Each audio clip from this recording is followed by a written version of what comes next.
अभिमन्यू पवारावर जो तुम्ही आरोप केला होता, त्यांनी तुमच्या या संपूर्ण प्रकरणात तक्रार दाखल केली आणि मानहानीचा दावा सुद्धा ठोकणार अशा प्रकारचे त्यांनी इशारा दिलेला आहे.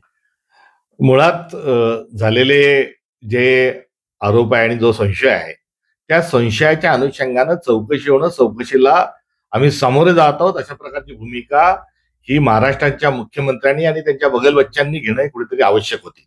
मात्र ती न घेता आता कुठेतरी मानहानीचा दावा करू, गुन्हे दाखल करू, म्हणजे एकंदरीत चोराच्या मनात चांदणं असल्याचं या निमित्तानं कुठेतरी एक सिद्ध होत आहे. रामाचा आदर्श सांगणाऱ्या भारतीय जनता पक्षाने जर कुठे काही आरोप होत असतील तर रामाचा आदर्श घेत असताना अग्निपरीक्षेची तयारी ठेवली पाहिजे.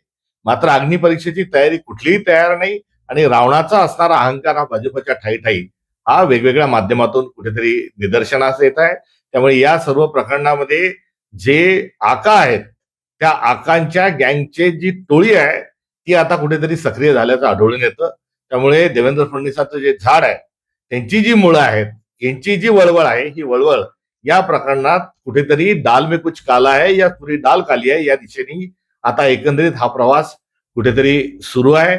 माझं संपूर्ण एकंदरीत मी या संदर्भात चौकशीची केलेली मागणी, संशयाची सुई आणि जे पीए होते ते पीए असतानाचा व्यक्त होत असणारा संशय, आता पीएचे लोकप्रतिनिधी झाल्यावर त्यांना झालेल्या आरोपातून जे होत असणारी त्याची आलेली त्यांना चीड आहे ही समजण्यासारखी आहे. या प्रकरणात न्यायालयात जर प्रकरण जात असेल तर आनंद आहे आणि त्या निमित्ताने दूध का दूध पाणी का पाणी होईल एवढंच या निमित्ताने मी सांगू इच्छितो. की जे जैन जी तरुणी जे आहेत त्या गटार छाप असा उल्लेख केला त्यांचा आणि त्यांचे अनेक पुरुषांचे शारीरिक संबंध आहेत हे त्यांच्यासाठी योग्य नाही असं म्हणतात. एखादी सवंग लोकप्रियतेसाठी केलेलं व्यक्तिमत्व किंवा एखाद्या स्ट्रगलर पासूनचा स्टार होईपर्यंतचा प्रवास जो आहे ह्याच्या आपण जर खोलात गेलो तर कुठेतरी गडबड होईल. त्यामुळे चिखलात जर दगड फेकला तर चिखल हा सर्वांच्याच अंगावर उडतो एवढंच माफक भाष्य या निमित्ताने मी करेल. आणि झेनजी ही आपली पुढची पिढी आहे. या पिढींजवळ देश हो म्हणा का नाही म्हणा जाणार आहे आणि त्यांच्याबद्दल इतका अनादर आणि इतकी असूया ही भारतीय जनता पक्षाची असणारी शिकवण आहे आणि त्या शिकवणीच्याच अनुषंगाने हे बोललं जात आहे. महात्मा गांधी यांचा मृत्यू झाल्यावरही मागच्या वेळेस आपण एक भगवे वस्त्र घालत असणाऱ्या तथाकथित धर्मबोडव्या एका साध्वीने गांधींच्या 30 जानेवारी त्यांच्या शहीद दिनाच्या निमित्तानं वारंवार त्यांच्या बंदुकीच्या गोळ्या चालवल्या होत्या. गांधींबद्दल आणि एकंदरीत ज्या आज रणावर बोलत आहेत तशाच स्वरूपात त्या मागच्या वेळेस बोलत होत्या. त्या यावेळेस बाहेर बसल्यात. मात्र यावेळेस कपडे जरी भगवे नसतील तर तशाच विकृतीला भारतीय जनता पक्षाने पुढे आणलंय. एकंदरीत धर्माच्या नावावर देश डुबवण्याचं काम, संस्कृती डुबवण्याचं काम आणि भविष्य डुबवण्याचं काम भारतीय जनता पक्षाने त्यांच्या बगलबच्चे करीत आहेत. पार्टीची स्थापना झाली, पुढचा नंबर गडकरीच. E20 पार्टी एकीकडे स्थापन झाली आहे. जी काँग्रेस जनता पार्टी आहे ती तर झालेलीच होती. एकंदरीत असंतोष पुढे येत आहे. मात्र या असंतोषावर चर्चा करून त्याच्यावर देशाची क्षमा न मागता कुठेतरी भारतीय जनता पक्षाचा अहंकार पुढे येत आहे. तर दुसऱ्या बाजूला आता आरक्षण हटावसारखे पण पार्ट्या या रजिस्टर होत आहेत. त्यानंतर कुठेतरी धर्माच्या नावावर देखील अशा पार्ट्या समोर येतील. म्हणजे मूळ मुद्दे जे आहेत त्या मुद्द्यावर चर्चा न होण्याकरता पुन्हा भारत पाकिस्तान केला जाईल, पुन्हा हिंदू मुसलमान केला जाईल, पुन्हा सवर्ण आणि दलित केला जाईल, ओबीसी आणि व्हीजीएनटी केला जाईल, व्हीजीएनटी विरुद्ध आदिवासी करता येईल. त्यामुळे या एकंदरीत जी देशाची असंतुष्टता जी आहे, अस्वस्थता जी नागरिकांमध्ये आहे त्याला साथ न घालता फोडातोडाने राजकारण करा.